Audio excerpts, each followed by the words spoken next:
No.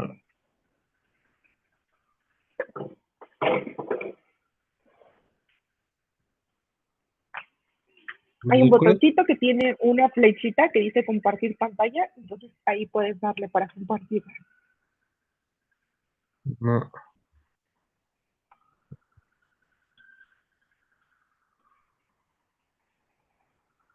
Ah, ya. Es que se tapó cuando estaba el chat abierto. Ok. Ahí se puede ver. Listo, sí, se ve perfecto. Vale. Súper, pues bienvenidos a este nuevo de Colega a Colega. Me da mucho gusto poder presentarles en esta ocasión a Viklas Cano. Viklas Cano es un miembro de nuestra comunidad de ya hace muchísimo tiempo y me alegra poder compartir este espacio con él y poder enlazar un poco más con este tema que nos trae de la crisis a la esperanza. Muchas gracias, querido Vic, bienvenido.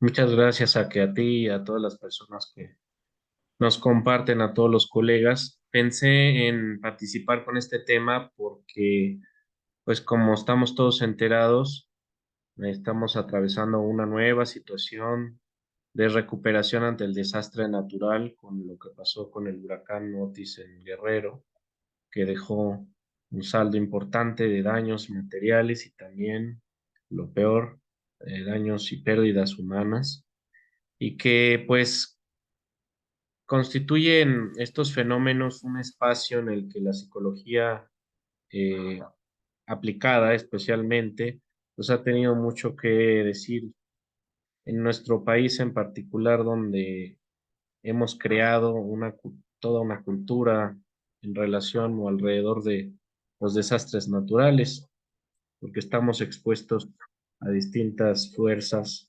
que pues condicionan la irrupción de este tipo de experiencias que pasan por desestabilizar de manera muy profunda la vida de las personas y generan todo un campo de intervención aparte del que pues merecía la pena comentarles desde mi punto de vista y poder platicar juntos sobre sus propias experiencias en estos campos y atendiendo y trabajando con personas que pues han sido víctimas o sobrevivientes de estas situaciones que conocemos como desastres. Siempre que pienso en este tema, me remito a esa concepción histórica, cultural, ancestral en la que las civilizaciones precolombinas pues tenían toda una narrativa cultural bastante profunda en relación con el desastre y con la crisis. Y como ellos lo veían, el mundo estaba siempre tendiendo a la entropía, siempre estaba tendiendo a la destrucción. El sacrificio ritual humano, por ejemplo, tenía que ver con mantener a raya las fuerzas que continuamente estaban amenazando con destruirlo todo por la caducidad con la que, la fecha de caducidad con la que ya nacían todas las épocas. Y en ese sentido, pues generaron toda una estética y toda una poesía que nos conecta con una historia ya muy antigua que nosotros arrastramos como nación en nuestro vínculo simbólico con el desastre y con la destrucción, digamos, como una experiencia que vivimos de manera colectiva. Entonces, los desastres son eventos catastróficos que desencadenan una serie de problemáticas. Son eventos que causan evidentemente una gran cantidad de daño y es un daño que pesa, que resulta significativo porque trae consecuencias importantes para la continuidad.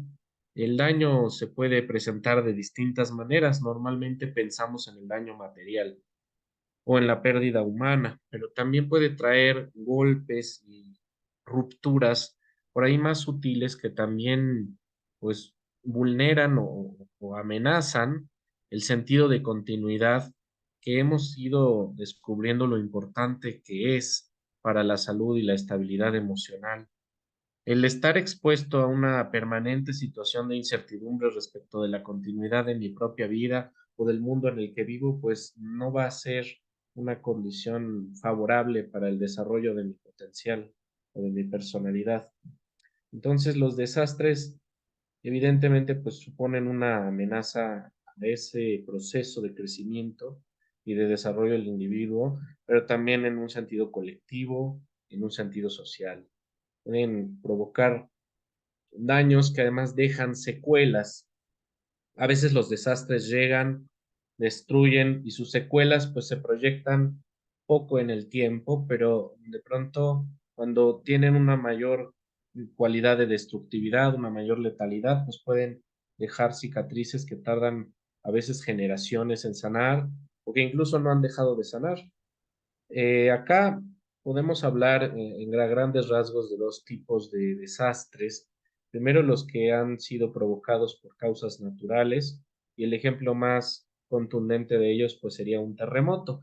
Hasta la fecha no se ha comprobado que la actividad humana tenga ninguna clase de influencia sobre los terremotos y más bien parece que son procesos independientes de nosotros, pero pues también eso se discute. Sí se han observado por ahí movimientos de tierra focalizados por actividades económicas como el fracking, pero no se consideran terremotos.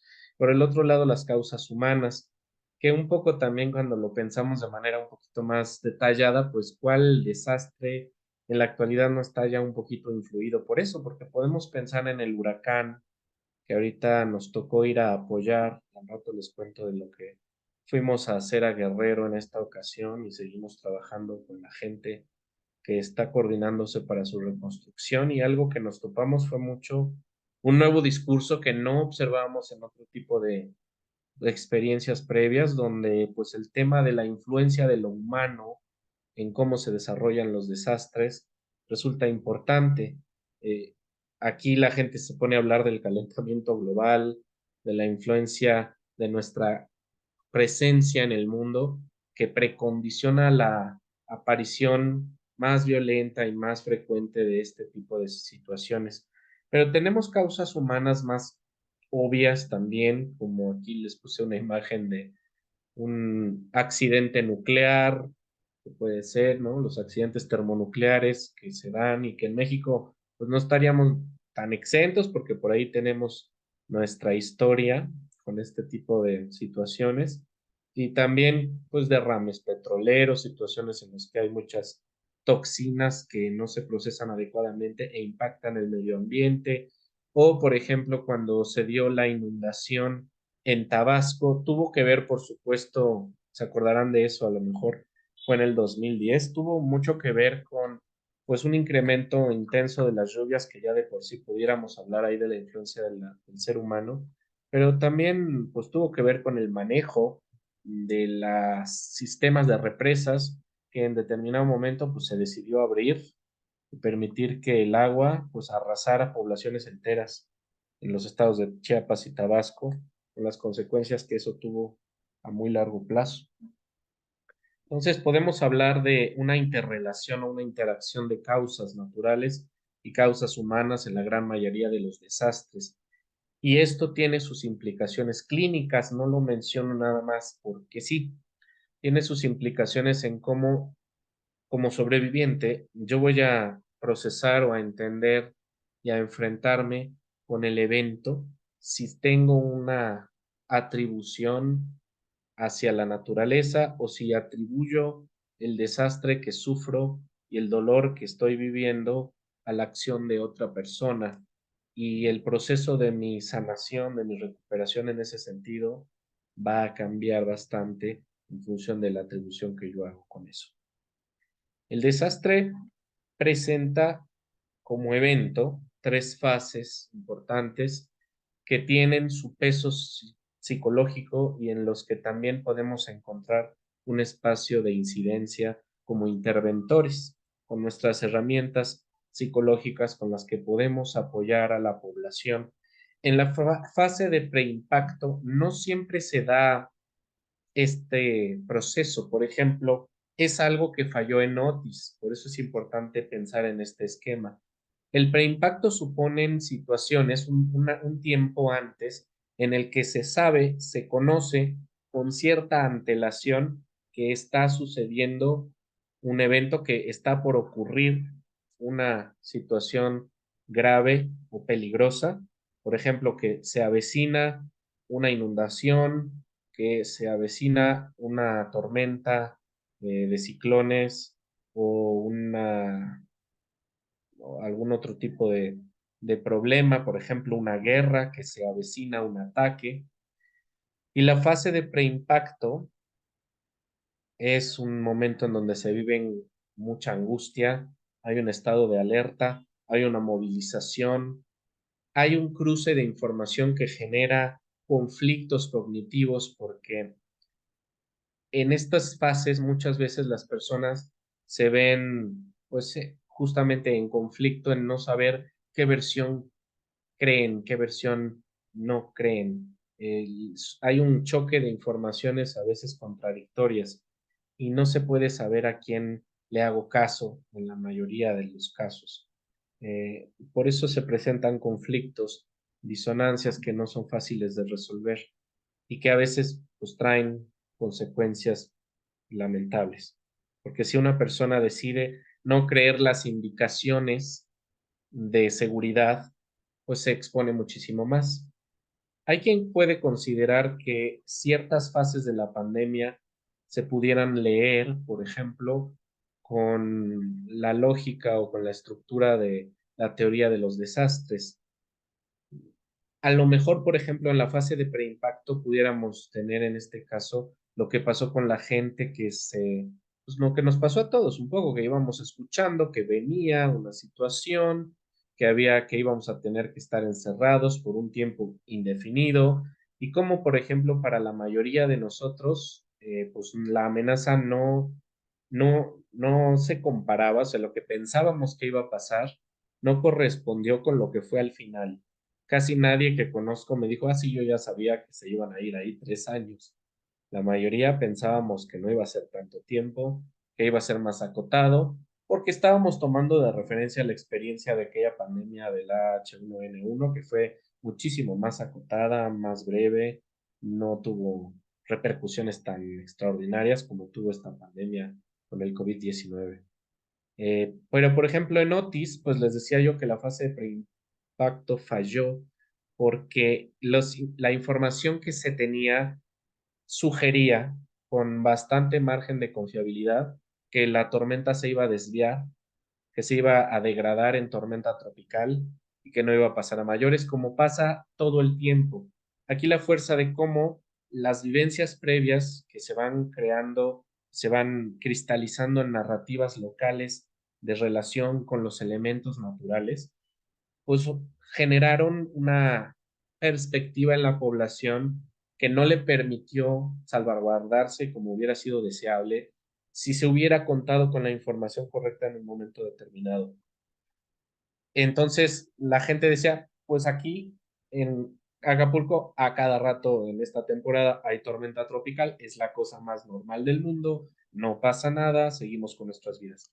Y nadie se esperó que el huracán se sostuviera como tal, creciera en poquísimo tiempo de una manera muy súbita, creció 4 categorías y acabó siendo pues una experiencia bastante desastrosa, catastrófica. Entonces, el preimpacto es una etapa complicada, crucial. Como psicólogos, aquí también pues asistimos a estos eventos. Puede ser que estemos trabajando con personas que se están preparando para un proceso de refugio, de reclusión o de reubicación temporal. Muchas veces cuando hay desastres, las autoridades reubican a las personas. Si se sabe que va a haber una inundación que no se va a poder parar, las inundaciones normalmente son eventos que se pueden pues como predecir un poquito más cuando no vienen acompañadas de un huracán, cuando solamente tienen que ver con el desbordamiento de cuerpos acuíferos, normalmente las inundaciones se logran prevenir lo suficiente, prevenir en el sentido de prever, de saber qué van a ocurrir, si bien no siempre se las puede frenar, o casi nunca, pero se logran anticipar y esto implica que yo puedo trasladar a la población, los podemos poner en una zona segura, pero ahí hay que hacer un proceso de ajuste, el soltar los bienes en los que las personas pues, hacen su vida, el dejar la casa para irme a un refugio, se puede entender que es una situación bastante angustiosa y que puede generar toda clase, pues, de fantasías y de reacciones y de síntomas en las personas con las que trabajamos. Entonces, es un momento donde reina la expectación y reina la incertidumbre y necesitamos contar con una estrategia que intente apaciguar la incertidumbre con información, con confianza y con organización. En la fase de impacto, normalmente vemos el estado crítico, es el momento en el que está sucediendo el desastre, en el que la mayor cantidad de energía está, como su nombre lo dice, impactando en el medio y están sucediendo en ese momento las consecuencias que hasta ese entonces solo eran anticipaciones. No sabíamos hasta dónde pues, nos iba a afectar a lo mejor el tornado o la inundación o el incendio, y en esta fase de impacto ya estamos viendo sus consecuencias. En ese momento, a veces existe ya una intervención de las fuerzas de protección civil. Por ejemplo, en los incendios forestales, normalmente en las fases de impacto ya empieza a haber algún tipo de respuesta, muchas veces más coordinadas por la propia sociedad civil.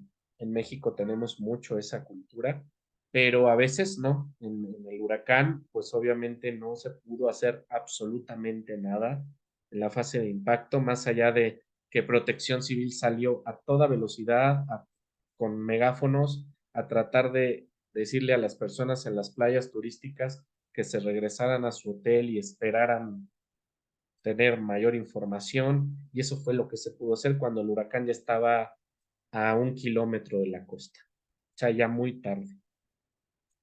En el post-impacto, una vez que ya ocurrió el desastre, ya golpeó este fenómeno, pues tenemos un proceso complicado que también tiene sus propias fases de recomposición. Hay un intento de retornar a lo anterior, pero al mismo tiempo una oportunidad para corregir, para aprender y para crecer en colectivo. No es un proceso terso, es un proceso muchas veces conflictivo, en donde se da pues todo este tema de la discusión sobre quién es el culpable, sobre búsqueda de justicia, de experiencias que le permitan a las personas sentir alguna clase de restitución, la búsqueda de los familiares, entrar en contacto muchas veces con gente con la que durante la fase de impacto se perdió totalmente la comunicación, que esto fue algo especialmente difícil en este huracán, que fue una noticia que desde mi punto de vista no se siguió tanto como debería y se tergiversó, más bien se malogró el sentido de la información, porque uno de los elementos más tremendos y más profundos de esta crisis, que no se vivió así en otras situaciones como en los temblores, fue la desconexión, la ruptura total de las comunicaciones, que impidió que la gente supiera ni media partícula sobre lo que estaba pasando alrededor. No se tenía ningún dato y las familias quedaron incomunicadas por un periodo de tiempo bastante prolongado hasta que se tuvo la capacidad de restablecer la conexión y la comunicación y empezar a tener información neutral. Entonces, el postimpacto es una fase difícil. Aquí es donde se ve un poquito, se puede integrar por ahí cierto pronóstico de cómo se va a desarrollar pues el proceso que sigue al desastre, que es todo el trabajo de restitución, reconstrucción y reajuste, que a veces va a necesitar mucho de la intervención de la psicología. Y es que los desastres precipitan una situación de crisis, tanto en un sentido colectivo como en cada una de las personas en un sentido individual. Es un concepto que conocemos desde la licenciatura, es un concepto importante y que además pues, genera y formula su propia teoría en la psicología actual y su propia metodología de intervención clínica, que es la intervención en crisis. La crisis es un estado, se entiende, es temporal, está limitado en el tiempo y es un estado de trastorno, de desequilibrio, donde está desorganizada la persona en el sentido de sus respuestas de afrontamiento habituales y está caracterizada por la incapacidad del sujeto o de la colectividad de hacer frente a la nueva situación, que en este caso estamos hablando de un desastre, pero pueden ser muchas otras las causas de una crisis. En esta ocasión nos centramos en los desastres. Y pues hay una incapacidad por parte de la colectividad y de los individuos de manejar esa crisis y de enfrentarla utilizando los métodos que normalmente aplicarían.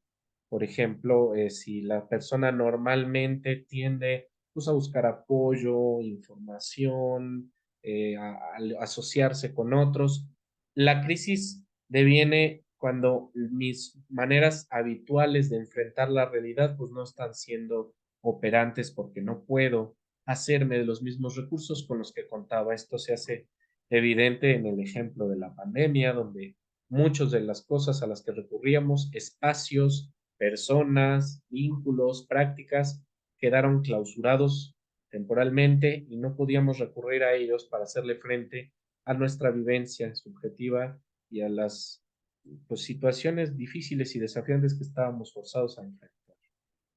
Entonces, la crisis que se abre tras el desastre genera un espacio, un drama social, por usar un concepto de Víctor Turner, que implica una interrupción de la continuidad histórica, un momento aparte, un momento entre paréntesis, en el cual no se sabe qué es lo que va a pasar. Y esa es la mayor preocupación, es el estado de mental más recurrente, el de la incertidumbre por el devenir. ¿Qué viene después? ¿Cómo vamos a salir de acá? ¿Qué va a hacer ahora? Slaikeau, en su libro clásico sobre la intervención en crisis, que es uno de los padres fundantes de esta corriente teórica y metodológica, nos trae a colación un aprendizaje interesante que usa como una de las caracterizaciones de la crisis. Nos dice que en chino, crisis se escribe con estos caracteres que les pongo en pantalla, con dos caracteres, cada uno de los cuales por separado significa uno, peligro, y el otro, oportunidad. Él entiende entonces que en chino se está, para poder expresar el concepto de la crisis, se está reuniendo el concepto del peligro y la oportunidad. Es un peligro porque obviamente está en riesgo algo, está bajo amenaza algo, varias cosas. Y es una oportunidad porque se puede dar una resolución suficientemente favorable a esta situación de riesgo y de interrupción de la continuidad que permita un desarrollo de nuevas habilidades, el fortalecimiento de la resiliencia, la, digamos, instrumentación de nuestra capacidad de resiliencia, con lo cual pudiéramos estar hablando de una oportunidad para el desarrollo personal. Algunos teóricos de la crisis incluso van al grado de pensar que realmente el desarrollo humano siempre va a tener que ver con superar situaciones de crisis y que pueden, en esta situación de indefinición, de no saber qué va a pasar, es esta parte que acentúa el carácter azaroso de la vivencia humana, se dan normalmente pues dos posibilidades de desarrollo en cuanto a lo psicológico especialmente. Por un lado, como acabo de decir, pues si se da una resolución favorable, un proceso de crecimiento, de fortalecimiento y aprendizaje, pues se puede dar desarrollo psíquico. Pero por otro lado, si no se da una resolución favorable, pues podemos llegar al escenario del trauma.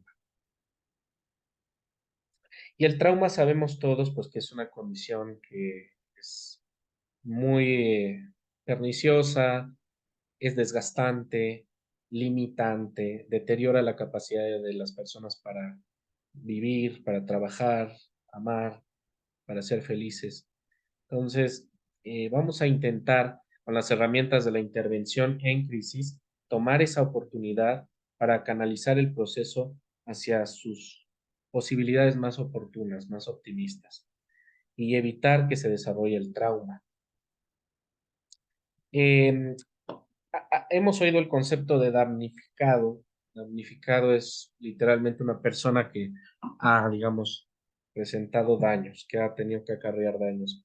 Yo quisiera hablar de un concepto más interno, psicológico de la damnificación.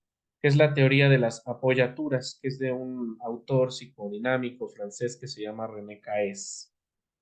Eh, Él hablaba de que en las situaciones de crisis, lo que se daba era una pérdida, ya sea temporal o total, radical, de las apoyaturas.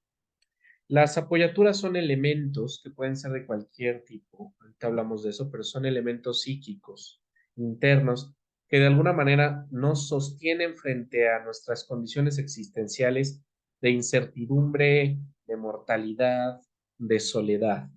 Las apoyaturas son cosas como, por ejemplo, puede ser tener una carrera, haber cursado una carrera y estar titulado.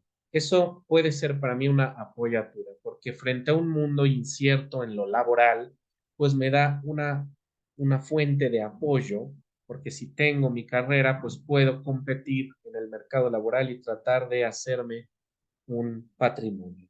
Una apoyatura puede ser tener una casa, tener un techo.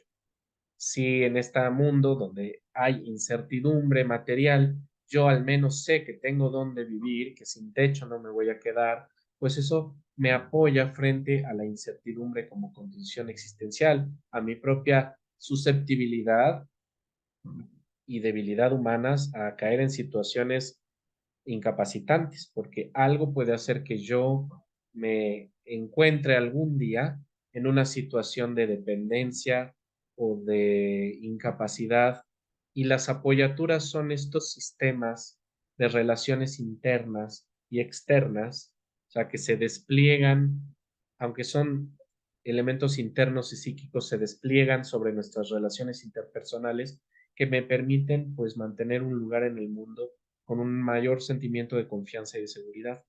En la crisis precisamente se remueven estos elementos. Puede ser que nuestras apoyaturas se fracturen. Por ejemplo, cuando pues me tuve que por ir de mi casa 3 días porque vino la inundación y las autoridades decidieron evacuar. Y regreso y mi casa está bien y a lo mejor nada más se inundó la alfombra y la tengo que cambiar y ya. Se fracturó a lo mejor un poquito mi apoyatura porque tuve que dejar mi casa un momento y porque pues tuve que hacer otro gasto adicional para las reparaciones. O también la apoyatura se puede haber destrozado. O sea, de una fisura puede haberse hecho añicos. En el caso este, pues de que una persona haya desgraciadamente perdido su hogar en un sentido de pérdida total, sin seguro, donde en México la verdad es muy raro que tengamos bienes inmuebles asegurados. Entonces, cuando alguien pierde su casa, pues muchas veces ya no hay mucho que hacer y es una pérdida total de una apoyatura importante. Porque si una persona tienen que pensar cuánto trabajó, cuánto luchó por hacerse de estos espacios en los que pudiera sostener su vida y de repente se va y se pierde por completo, la persona queda en un estado de vulnerabilidad muy, muy acucioso. Y es ahí donde nosotros tenemos que trabajar como psicólogos. Obviamente no vamos a trabajar en la restitución de las apoyaturas en lo concreto, es decir, no le vamos a dar una casa a la persona que perdió una casa, pero sí vamos a reconstruir las apoyaturas internas. Vamos a ver si esa persona que perdió su casa puede, por ejemplo, restituir su sentido de propiedad, su sentido de territorialidad, su sentido de tener un espacio de vida o la posibilidad de encontrar un lugar donde vivir. El sentimiento de autoeficacia, de que una persona pueda permitirse pensarse capaz de encontrar un nuevo capítulo, una esperanza renovada de tener otra vez un espacio de vida. Si una persona perdió a un ser querido, los que hemos trabajado con duelos, lo sabemos, pues no le vamos a restituir a la persona en concreto que se murió, pero sí vamos a restituir algo. Por ejemplo, la herencia, la presencia reintroyectada de ese ser en su propio mundo interno. Por poner un ejemplo, aquí lo interesante de esta teoría es que como pueden estar viendo y dándose cuenta, es muy nutrida. Podemos hablar en muchos sentidos y muchos niveles de cómo se pueden generar creativamente procesos de restitución en las personas que ante una crisis, y aquí en lo particular estamos hablando de los desastres, pues ven sus apoyaturas fracturadas o definitivamente perdidas. En ese sentido, podemos hablar de distintos puntos y distintas muy variadas fuentes de apoyatura y que en las situaciones de desastre, pues tenemos que, cuando vamos a intervenir, darnos cuenta y evaluar cómo se encuentran. Va a ser muy importante para nosotros primero ver cómo están los elementos más básicos de apoyatura de una persona en términos generales, para evaluar su estado de damnificación. Por ejemplo, la integridad física es muy importante. Acá Héctor Fiorini, cuando hablaba sobre la intervención en crisis, Héctor Fiorini es un psicoanalista argentino que resulta muy interesante, tiene un enfoque muy innovador.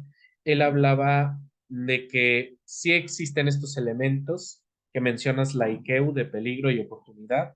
Sin embargo, de ninguna manera nos vamos a ir directo a la oportunidad sin haber pasado antes por la evaluación del peligro. O sea, primero trabajamos el riesgo y ya después veremos la oportunidad. Entonces, algo de lo primero que tenemos que revisar en estas situaciones es el tema de la integridad física.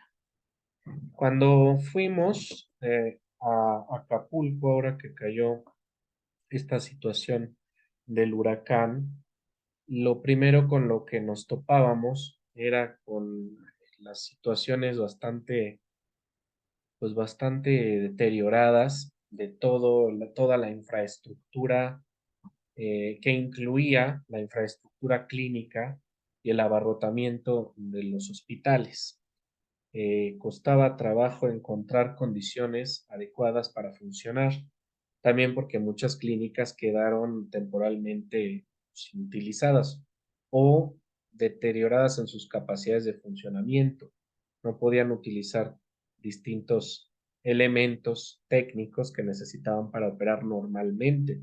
Había espacios donde la planta de energía pues no podía cubrir todas las operaciones que se necesitaban.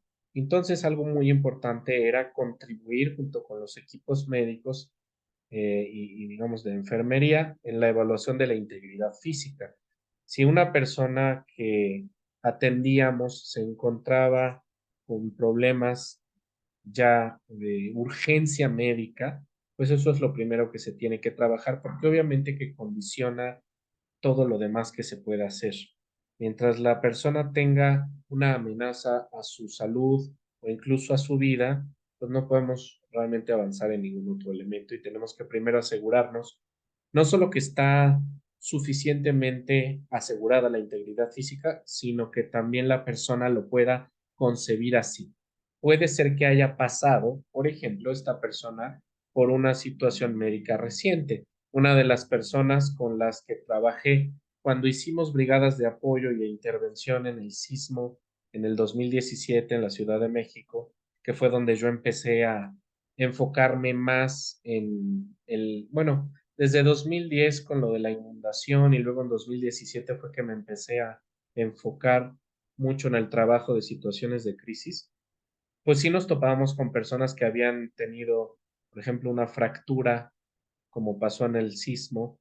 Me acuerdo de esta señora que pues tenían el brazo pues, mínimamente intervenido, le habían puesto un vendaje, le habían movilizado el brazo, pero parece que tenía una fractura porque pues, le dolía muchísimo, el brazo se estaba poniendo morado, estaba viendo bastante mal y tuvimos que insistirle y convencerla de que se fuera a atender y ella decía, no, pues ya estoy bien, ya así se me va a pasar, pero necesitaba atención médica. O por el contrario, un señor, esto me acuerdo en las inundaciones en Tabasco, que había tenido problemas porque había absorbido mucha agua con lodo cuando estuvo tratando de sacar algunas pertenencias de su casa que estaba al tope de inundación. Fue toda una aventura como de película, salió como pudo, le aventaron una cuerda, pudo agarrarse de ella, al final tuvo que tirar las cosas que había sacado, que eran una computadora y algún otro aparato, no me acuerdo ahorita, y se salvó, pero tragó muchísima agua, muchísimo lodo y estuvo pues en el refugio, en el albergue, estuvo atendido varios días y ya cuando nosotros trabajamos con él, esa situación de peligro físico ya había pasado, ya estaba bien, estaba restablecido, pero mentalmente no. Él se había quedado con la vivencia corporal del lodo que había tragado y aunque ya los médicos le habían insistido en que ya no tenía ningún problema, él seguía sintiendo que tenía todavía mugre adentro y entonces seguía tosiendo y nos decía es que me tengo que sacar todo, todo lo que tragué y estaba muy preocupado y preguntando que si había remedios como para purificar su cuerpo. Entonces se había quedado una concepción mental de la integridad física que todavía no terminaba de restituirse, acompañando la restitución específicamente fisiológica. Bueno, la damnificación, una de sus bases también fundamentales, yo pienso que para muchos podemos imaginar que es lo más importante, lo más urgente de revisar, es la integridad del núcleo familiar, si no hubo pérdidas humanas. Pero también, como ya dijimos, las bases materiales. Si no se perdió la casa en la que vivo, el coche que necesito, que uno lo puede pensar en esas situaciones de desastre como, no, pues eso no es importante, lo único que importa es la vida humana, lo único que importa es que estés bien, las cosas van y vienen, el dinero va y viene, pero cuando has pasado tu vida trabajando por algo y luchando por sacar adelante a una familia y luchando por sostenerte, pues te das cuenta que no es tan fácil, que las cosas no van y vienen y que también obviamente pues pueden representar una merma, pues un elemento de damnificación que se tiene que trabajar. Disculpen.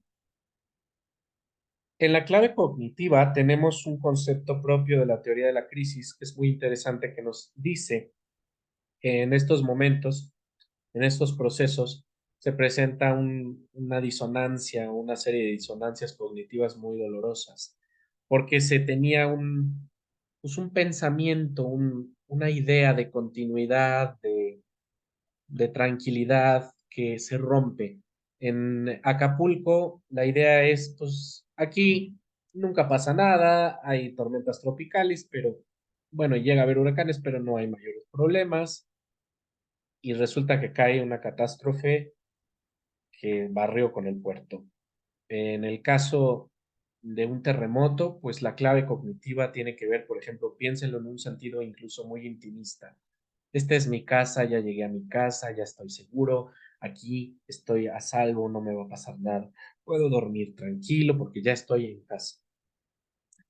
Y llega un terremoto que fisura las paredes, que hace que me tenga que salir, o incluso que tenga que dejar mi casa, o incluso se cae la casa. Y esa idea de seguridad, de estar a salvo, ese espacio que tienen que entenderlo, también tiene una introyección que acompaña a la casa en concreto, y esa introyección es la que aporta el sentimiento de seguridad, pues se puede perder. Entonces, esa, esa no reconciliación entre mis creencias previas y la experiencia nueva es la que luego juega un papel muy importante en los procesos de desarrollo de la crisis en la mente, de la crisis en un nivel psicológico que es donde nosotros intervenimos. Hay algunos factores de riesgo que tenemos que evaluar cuando llegamos también, con los que nos vamos preparando. Ahora que estamos, bueno, después de regresar de Acapulco, ya no he podido continuar yendo, pero estamos coordinando brigadas de apoyo. Algunas personas que se pueden ir de voluntarios al campo en estos días, otros que estamos en una línea de ayuda telefónica como voluntarios que estamos ayudando a personas que buscan apoyo, aunque ya estamos en una fase, obviamente, pues, de reconstrucción, de restablecimiento, ya no estamos en la fase de impacto, en la fase más aguda, todavía se presentan muchísimas necesidades, aunque ya existen otro tipo de condiciones para trabajar. Nosotros tenemos que considerar en el proceso de trabajo todas las características del evento y del sujeto. En el evento, pues es un mayor factor de riesgo si el evento fue muy súbito, si no hubo ninguna posibilidad de preparación. También tiene que ver el grado de letalidad. Si hubo muchos daños, esto es interesante. aunque esos daños no me hayan afectado directamente, si hubo daños, ¿qué quiero decir con directamente? Voy a especificar. A lo mejor yo no perdí mi casa, pero se perdieron muchas casas. A lo mejor yo no perdí ningún ser querido, pero he escuchado, a lo mejor hasta visto, que se han perdido vidas humanas. Eso afecta y constituye un factor de riesgo incluso si no me atacó de manera tan inmediata. La familiaridad o la normalización con el evento para personas que, por ejemplo, algo que fue especialmente impactante en los relatos que he revisado, se ha hecho una investigación bastante exhaustiva de carácter cualitativo sobre las vivencias de las personas del huracán Katrina en Estados Unidos. Y lo que le ha pasado mucho a los estadounidenses es que este tipo de vivencias les resultan relativamente infrecuentes. O sea, esa generación de Nueva Orleans no había visto una catástrofe de ese tamaño en toda su vida. Les resultaba completamente ajeno. Ellos veían las historias sobre inundaciones, ciclones, terremotos eh, y huracanes como pues, cosas que pasaban en el tercer mundo, que siempre incluso piensen cómo hasta hay una construcción histórico-cultural que les permite ponerlo afuera y ponerlo lejos de riesgo. El hecho de que no estuvieran familiarizados con los fenómenos atmosféricos peligrosos, pues incrementó, digamos, el golpe en lo psicológico de este evento.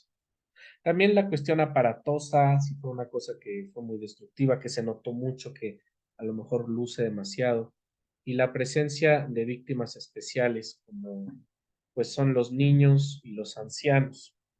También ver si hubo redes de apoyo suficientes o no, y lo que les comentaba sobre la atribución de la responsabilidad. O sea, la idea de si esto fue culpa de las autoridades, que es a las que casi siempre se culpa, o no. Y eso, digamos que pronostica un desarrollo distinto en la terapia, porque si yo puedo atribuir la responsabilidad a la naturaleza, mi confianza en el contacto con otros seres humanos y otras figuras de alguna manera de autoridad se mantiene un poquito más a salvo y siento que puedo hacer equipo con otros para sanar la impresión que viví y normalmente el pronóstico es más favorable, pero si yo siento que esto fue culpa de un error humano, ese sentimiento de injusticia, de haberse sido victimado por otros iguales, hace que las personas muchas veces pues, tengan un pronóstico más difícil en la recuperación, porque además incluye la búsqueda de una justicia que desgraciadamente pues no siempre va a estar al alcance.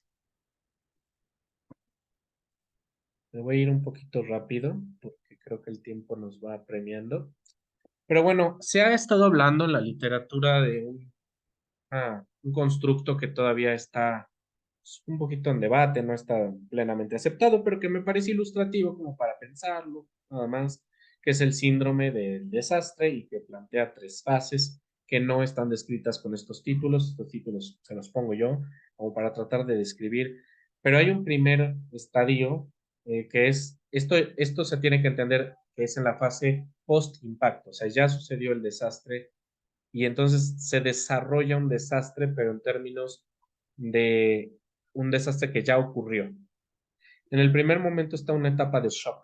Recién ocurre el desastre, hay este espacio como de aturdimiento, de no procesamiento, de disociación, de bloqueo, donde las personas no están pudiendo realmente reaccionar, no han terminado de aceptar lo que sucedió y se presentan muchos elementos, por ejemplo, pues de descargas de tipo somático. Las personas se enferman, tienen reacciones somáticas, psicosomáticas, incluso también pues estas experiencias disociativas de repliegue, donde las personas básicamente retiran su conexión con el mundo en distintos grados, despersonalización, desrealización en distintos grados, fugas disociativas o escenarios de simbiosis interpersonal en el que las personas, todo lo contrario al repliegue, pues se pegan muchísimo.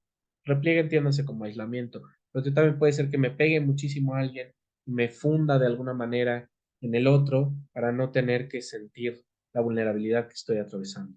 Luego viene un momento de tránsito. Este momento es complicado, es un momento de movilización inicial en el que se empiezan a dar algunas acciones de supervivencia sí, como con inicios, como con conatos de organización y liderazgo incipientes, pero en los que se presenta un estado de mucha defensividad, mucha reactividad, hay un estado de alerta prolongado, problemas obviamente del sueño, problemas de prolongación del estrés que está tratando de suplir a las apoyaturas que no están. O sea, entiéndase que el estrés, al incrementar la responsividad, está tratando de hacerse cargo de la vulnerabilidad.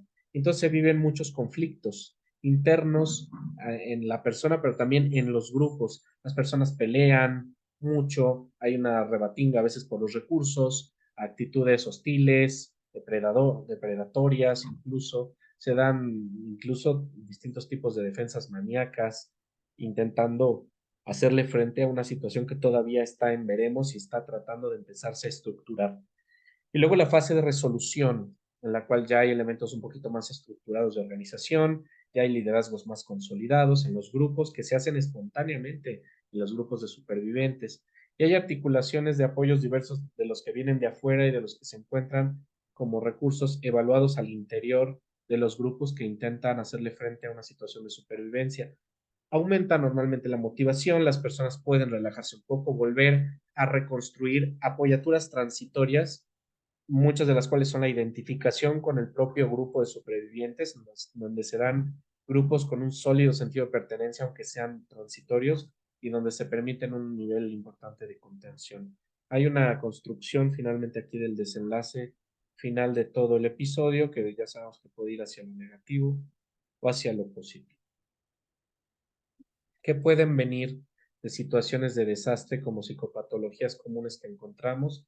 Trastornos del estado de ánimo, estos que les pongo en pantalla, los trastornos de adaptación que se han ido estudiando más últimamente y desde que salió el DSM-5 hicieron más investigación sobre este tipo de trastornos, de ansiedad, disociativos, también mucha clínica psicosomática la vemos muy frecuentemente porque al no existir posibilidades en el sujeto de darle un sentido emocional a lo que pasó y vivirlo únicamente desde el estado de shock, pues muchas veces la manera en la que el cuerpo puede expresar estos conflictos y estos malestares pues es desde lo somático.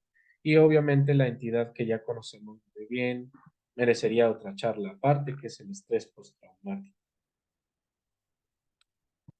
Y bueno, para hacerle frente a las situaciones de desastre tenemos la herramienta de la intervención en crisis, que es un proceso terapéutico breve y focalizado, en el cual básicamente nos estamos tratando de ayudarle a la persona a tener un restablecimiento emocional. Y con eso implica que necesitamos una gran elasticidad de recursos, porque a veces nos tenemos que hacer cargo de elementos muy concretos, desde ir por el vaso de agua o por la cobija para tapar a la persona que estamos trabajando. Muchas veces lo hacemos fuera de la clínica y en el campo. La intervención en crisis en su primera instancia, que son los primeros auxilios psicológicos, muchas veces se da en el campo, es donde la hemos trabajado nosotros.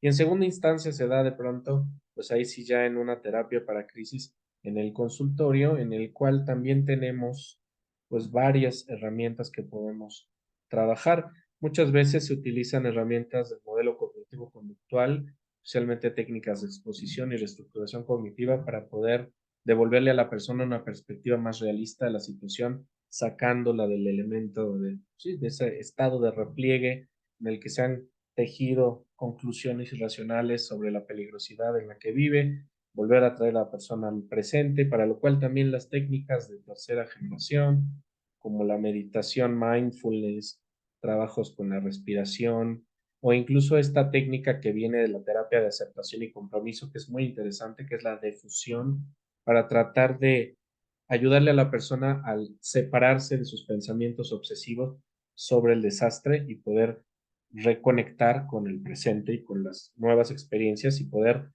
traer a la conciencia de la persona al presente, sacarla de la zona de desastre mentalmente y devolverla a un presente en el que el impacto ya quedó atrás y las consecuencias son estas y hay trabajo por hacer, como siempre en la vida.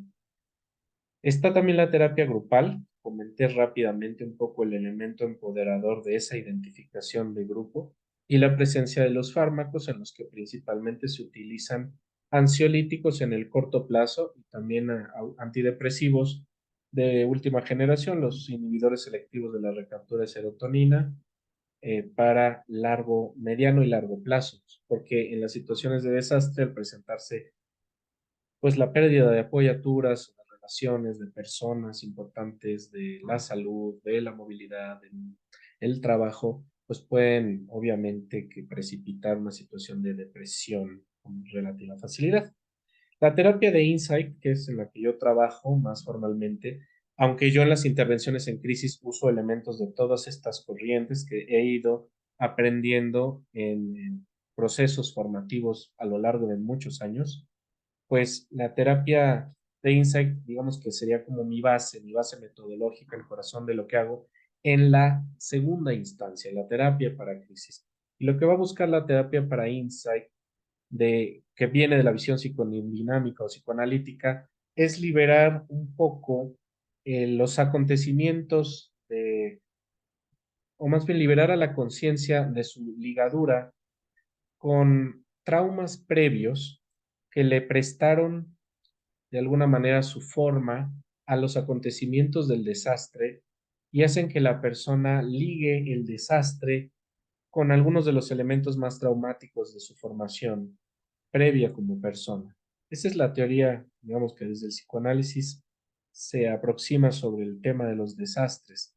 Cuando acaece un desastre, un evento traumático, esta experiencia busca argumentos en la memoria y va a buscar memorias de vivencias amenazantes y las va a relacionar, las va a conectar y las va a confundir. Nos va a hacer pensar que son uno y lo mismo y que entonces llevo padeciendo esta situación desde siempre. Y el trabajo con la terapia psicodinámica hacia la liberación de la crisis, pues tiene que ver como poder promover que se liberen esas representaciones falsas que le dan estas características de inevitable, de total, de absoluto, de abrumador al evento y que no permitimos pasar página porque está la conciencia ligada a él y tratar de traerlas de nuevo al presente para adquirir nuevas ligaduras, nuevas asociaciones que le den un poquito más de justicia a mi papel como sobreviviente y a las perspectivas que tengo a futuro con el trabajo pues que tengo por hacer. Ya creo que ya no nos va a dar tiempo de hablar de un caso de manera extensiva, pero pues espero que les haya resultado interesante y les haya promovido alguna pregunta o alguna curiosidad, algo que nos quieran compartir de sus propias experiencias trabajando en este tipo de situaciones. Me encantaría escucharlas.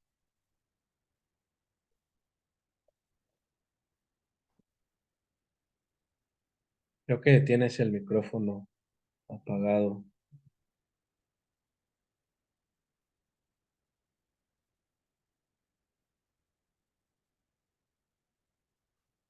¿Me escuchas? Ahora sí. Creo que se nos fue. Listo. Por acá nos preguntan los colegas, ¿qué tipo de lecturas consideras que podría ser importante retomar para estos casos? ¿O qué recomiendas de lectura para poder conocer más sobre el tema?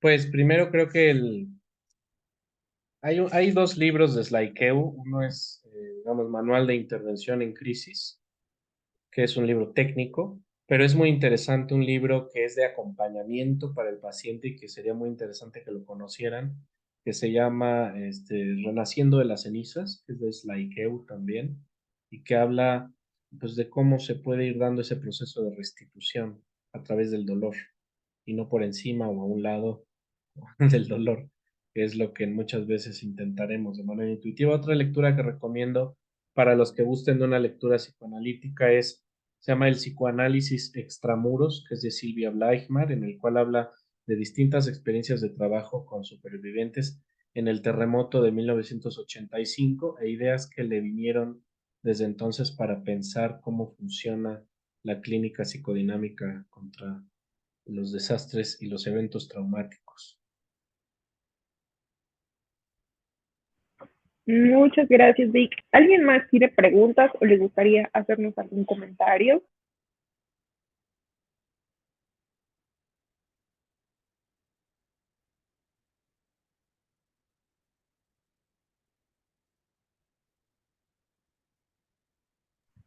Por acá preguntan si crees que los libros de autoayuda son un buen, no sé cómo llamarle, eh, cosas extraterapéuticas que pueden funcionar en el proceso. Pues dependería de qué tipo de libro de autoayuda. Yo sí soy defensor de la autoayuda, pero de la autoayuda con soporte científico, es decir, de la autoayuda creada por especialistas en psicología que tienen bases para orientar el proceso. No confío mucho en la autoayuda comercial que se basa en, pues un poco en ideas que pueden sonar muy bonitas, pero no tienen mucha operatividad en la experiencia de una persona que está pasando por la crisis. Entonces sí, creo que hay libros valiosos, pero deben de valorarse mucho sus lugares de enunciación.